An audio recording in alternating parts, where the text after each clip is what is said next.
Welcome back to my channel. If you're joining us for the first time, welcome. Don't forget to subscribe to the channel, and to all my returning subscribers, thank you guys so much. In today's video, I'll be sharing with you how I cut and made this beautiful kaftan kimono dress. If that's something you're interested in, keep on watching and don't forget to give this video a thumbs up. To make this dress, I'll be making use of this Kampala print.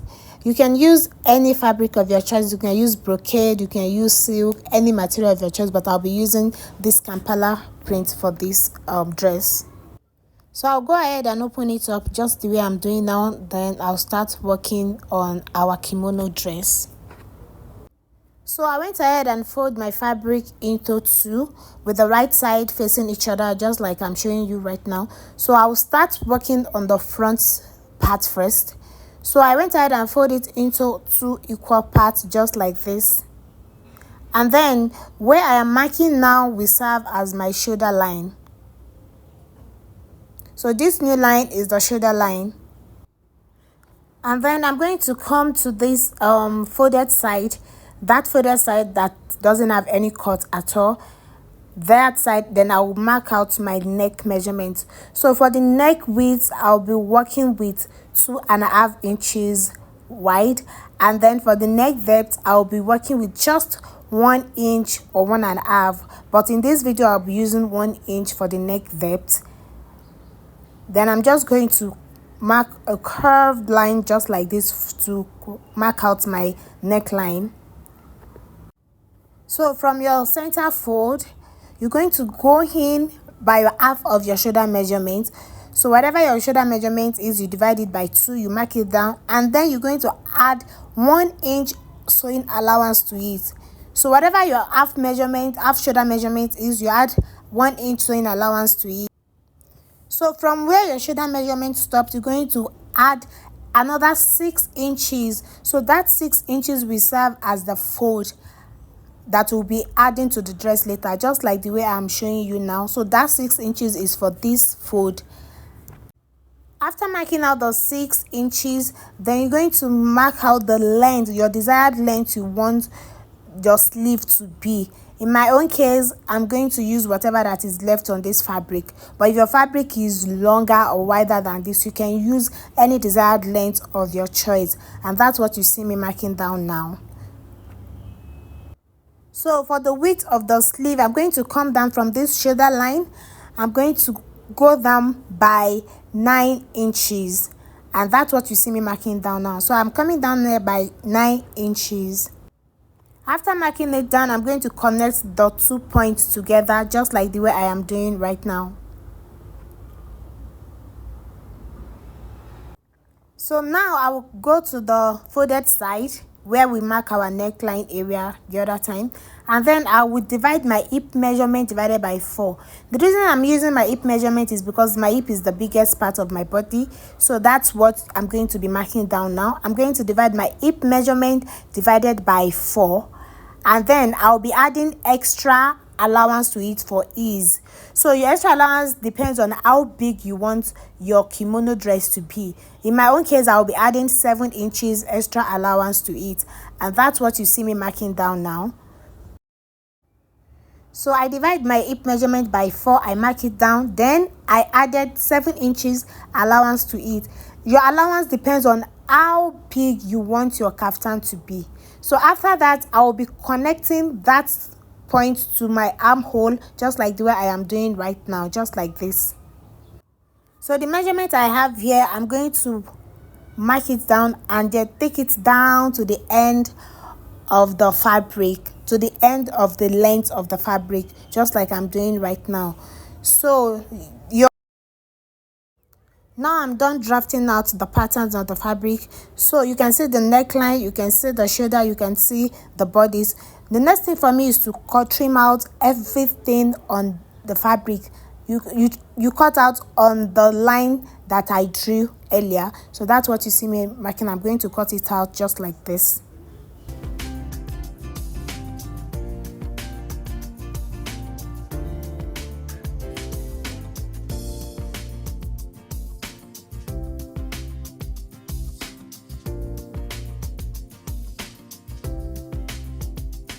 So this is what I have after I was done trimming out the unnecessary pieces that we don't need from the fabric. So this is what I have now. So this is just for the front piece, so we'll be using this front piece to cut out the back piece as well. So I'm going to set this aside while I place the fabric that I'll be using to cut the back piece on the table.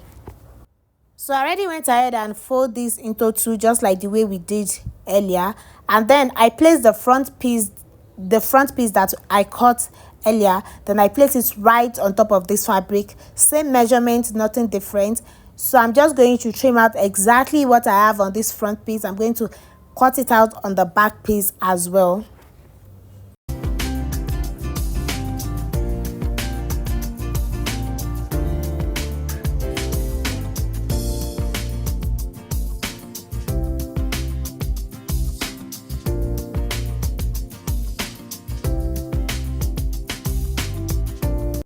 Now we have the two pieces. We have both the front and the back. So I'll be setting one of these pieces aside. I'll be setting the back piece aside, then I'll work on the front piece.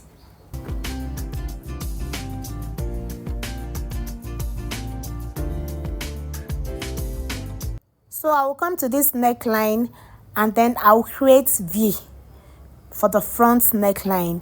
So what I'm going to do now is just use my chalk and mark the V on the neckline like this. You can either use your free hand like the way I'm doing now, or use your tape measurement, and then from that point I will make sure my tape measurement mark down 1.5 inches or 2 inches maximum, so that it can give me a correspond straight line. That's why I use my tape measurement, to make sure the line is equal, just like I am doing right now.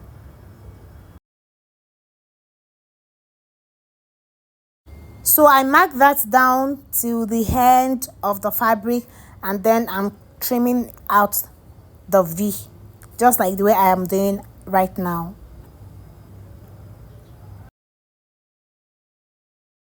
So this is what I have after cutting it out. You can see the shape that it's giving us. So these two pieces will serve as the front piece, and then the single piece will serve as the back piece.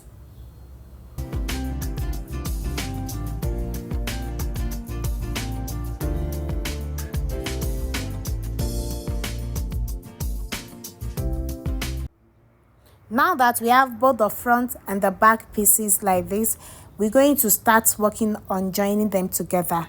So I'm going to take the front piece, that's the two pieces for the front that we cut earlier.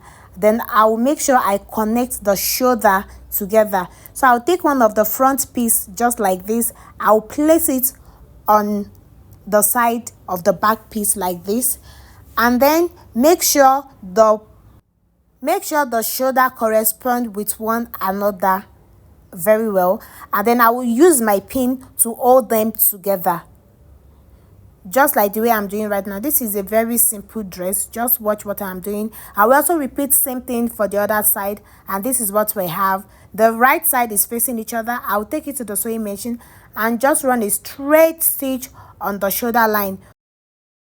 I will repeat same thing for the other side as well.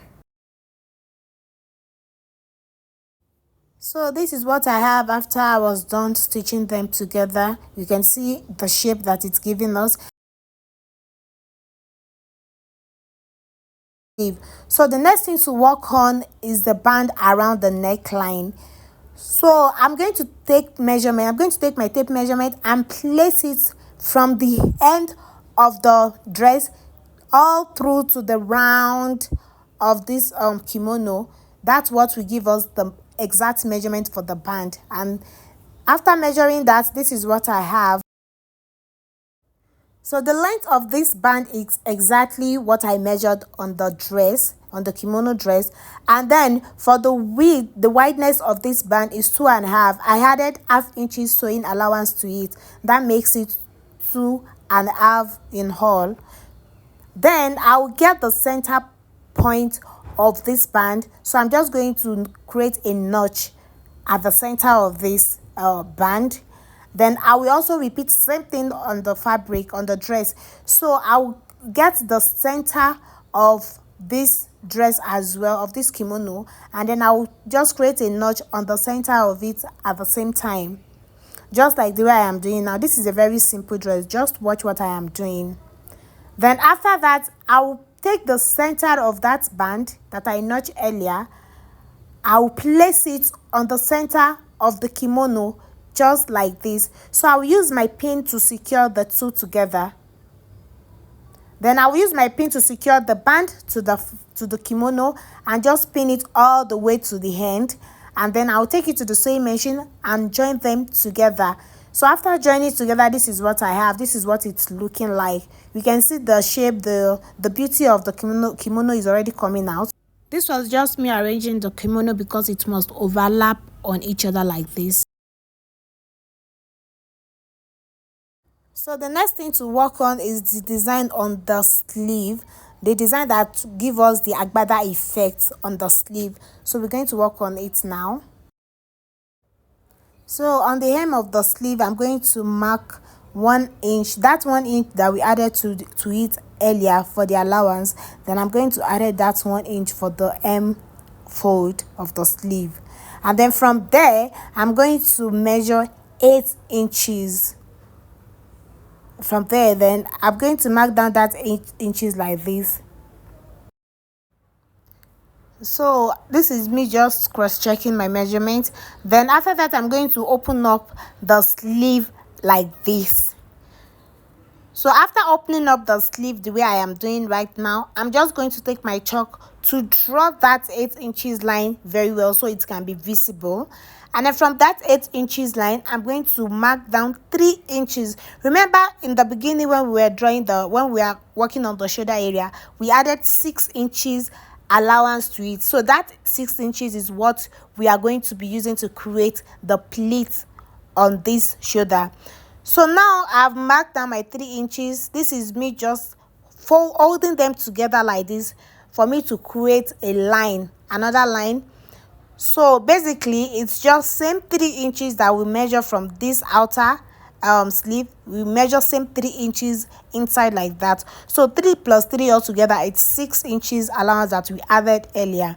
So now I'm holding them together. Then I'll be using my pin to secure the pleat, just like the way I am doing right now. If you don't understand what I'm saying, just follow what I am doing.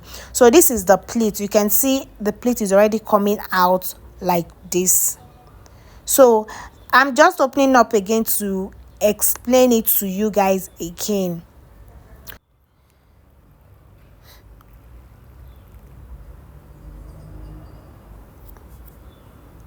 So 1 inch is for the hem of the sleeve, which is the allowance that we added in the beginning.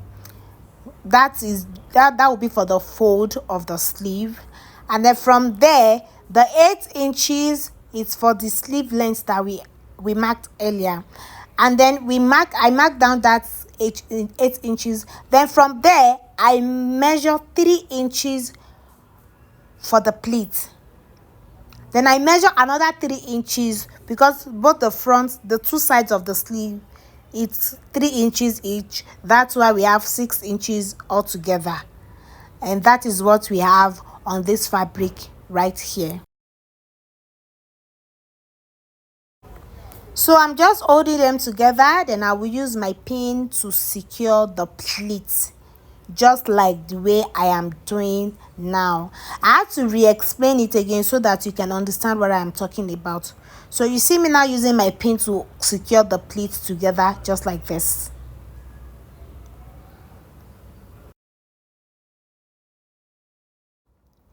So that's what we have after doing that. I'm just using my hand to arrange the plate properly. Now you're going to take it to your sewing machine, and then it's either you stitch the middle where the chalk is by 1 inch like this, or you can stitch it as long as you want. This is totally optional, depends on how you want it to be. It's either you stitch it on by 1 inch or you stitch it by 5 inches. It does not really matter. So I'm going to repeat same thing on the other sleeve. My 1 inch for the seam allowance, 8 inches, then the 3 inches for the pleat, and then that's exactly what I am repeating on the same sleeve. So this is what I have after I was done stitching them. You can see what I'm showing you guys now. So I'm just arranging it and showing you guys. I also went ahead and stitched the hem of the sleeve like this. So the next thing is to flip it to the wrong side and then take it to the sewing machine and join the side together, secure the side together. So I'm using my pin to hold the side together before taking it to the sewing machine to join them. You can also do same thing. So use your pin to secure the hem like this, and then you take it to your sewing machine and join them together. So from the sleeve straight to the end of the fabric.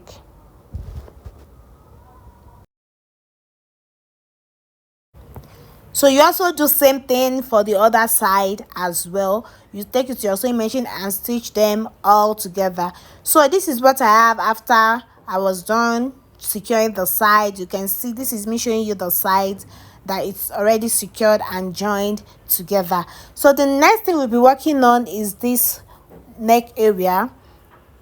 So for the neckline, I'm going to make sure I arrange it properly and then add my press button. So in order for me to add the press button, from my shoulder line, I go down by 9 inches. You can go down by 10 or 11, depends on how open you want it, but for me, I do not want my neck area to be too open. So that was why I went down by 9 inches, and then I will use my pin to secure them together. You have to make sure they are overlapping each other. So I use my chalk to mark it. Then from that first point, I will be going down by 3.5 inches because I did not want my my press button holes to be too open. So I'm going down by 3.5 inches. You can go down by 3 or 3.5 inches. Don't let it be more than that. So the space in between your press button should not be more than 3.5 inches, and that is what you see me marking down now. So after marking them down, I will use my pin to secure them together. Then I do that till. So now for the opening of the slit, depends on how open you want it to be. So altogether I use about 6 of press button on this dress. If you want it to be open to your tile, you can use like 4 or 5. Like I said, it's totally optional. It depends on how you want it to be. You understand how you want it, how open you want it to be. But for me, because I'll be wearing this to church, I don't want it to be too open, the slit to be too open. So I ended up using 6 press buttons. And then this is the press button I'll be working with for now. I'm supposed to use black, but because I don't have that at the moment, I ended up using this silver press button. Please use the right press button for your dress. So this is me attaching the press button to my kimono. So I'm just placing that and just inserting my pin into my press button, doing that on and off till the press button is secured and strongly attached to my kimono. Make sure when you are attaching the press button, you are making sure your dress is straight so that it doesn't look awkward while you put it on. So after that, I'm going to repeat same thing all through to the end of the press button, and then I'll be flipping our dress to the wrong side, because then we have to work on the belt that will be attaching to the inside of the dress, so it can give us that tight fit effect on the waist area. Like,